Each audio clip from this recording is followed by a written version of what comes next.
Alors en fait, pourquoi je m'engage aussi passionnément sur la construction de ce lycée? Pour différentes raisons. Peut-être la première, c'est que déjà dans les années 80, lorsqu'il y avait des manifestations pour exiger le lycée, j'étais dans ces manifestations. Alors, à l'époque, c'était un autre maire que le maire d'aujourd'hui. Et puis aujourd'hui, maintenant, pour,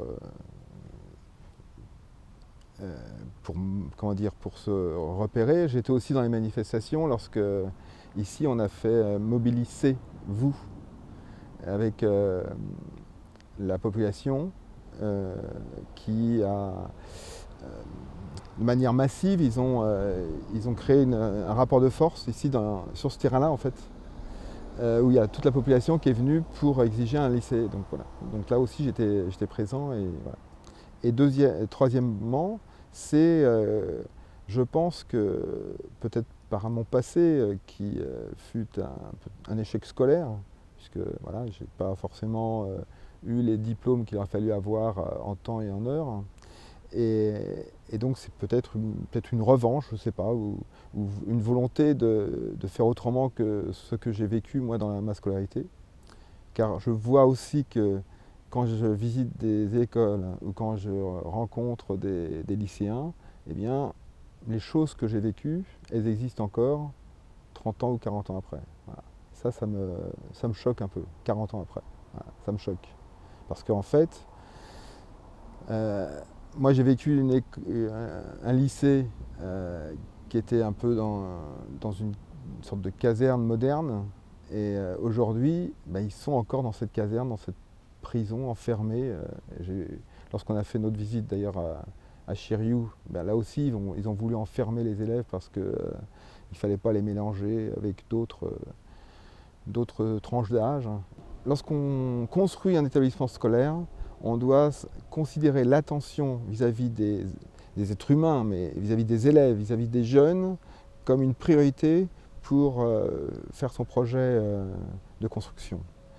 Et par exemple, pour la construction de ce lycée, pour ça que je suis tellement impliqué, c'est qu'on fait attention à la fois à l'environnement végétal, l'environnement historique, le patrimoine, l'environnement des êtres humains, des citoyens, des habitants qui sont aux alentours.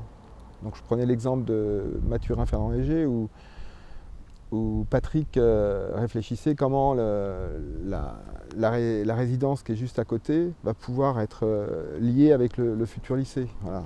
On ne vient pas comme dans un endroit comme un ovni où on pose notre bâtiment et après on voit si ça fonctionne ou ça ne fonctionne pas. Et j'insiste par rapport à ça parce qu'on a l'expérience aussi au plus petit cirque du monde où c'est à la fois une école où on apprend à maîtriser le risque, mais surtout où on porte attention aux personnes, on porte attention aux relations entre les jeunes entre eux, les jeunes avec les adultes.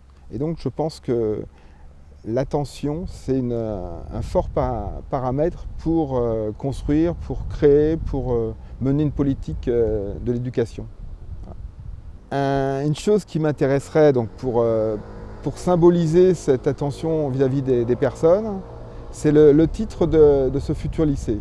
Voilà. Généralement, en France en tout cas, les lycées, les établissements scolaires, ils portent un nom de personne. Alors ça peut être un poète, ça peut être un écrivain, ça peut être un metteur en scène, ça peut être un scientifique, ça peut être... Pour la plupart du temps, déjà, il y a une erreur, c'est que ce sont des hommes qui portent le nom du lycée. Donc il n'y a aucune parité entre les femmes et les hommes sur les noms. Et donc, moi, je propose, pour essayer de surmonter ce problème, mais ce n'est pas un problème, mais si c'est un problème, de l'appeler, de le nommer Aimé. Aimer. Donc, aimer son prochain, aimer la personne avec qui on travaille. Aimer, je pense que le fait d'aimer, c'est moteur pour pouvoir développer l'apprentissage des personnes. Et c'est stimulant dans les relations, dans les découvertes, dans les connexions qu'on peut avoir entre les personnes, entre l'environnement, encore une fois, aimer la nature, voilà. Je pense que c'est un bon thème et un bon nom qu'on pourrait donner à ce futur lycée.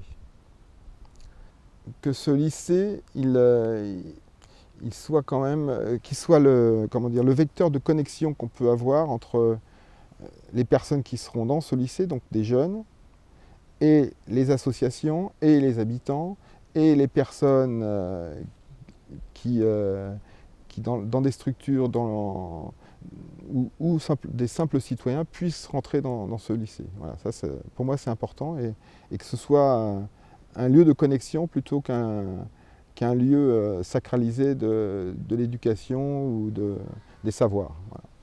Je pense que les savoirs, ça se partage, les savoirs, ça se déplace. Voilà. Voilà. On a un peu l'expérience du plus petit cirque du monde où, à une époque, on parlait de centre des arts du cirque, et en fait, on pourrait dire presque que c'est l'auberge des arts du cirque. Un peu comme un relais postal au bord de la route où les artistes passent, les citoyens passent dedans, ils prennent ce qu'ils veulent avoir, ils donnent ce qu'ils peuvent donner à l'ensemble des personnes, et puis après, ben, ça s'enrichit par les savoirs des personnes et de toutes les personnes. Et un lycée, ça pourrait être ça aussi.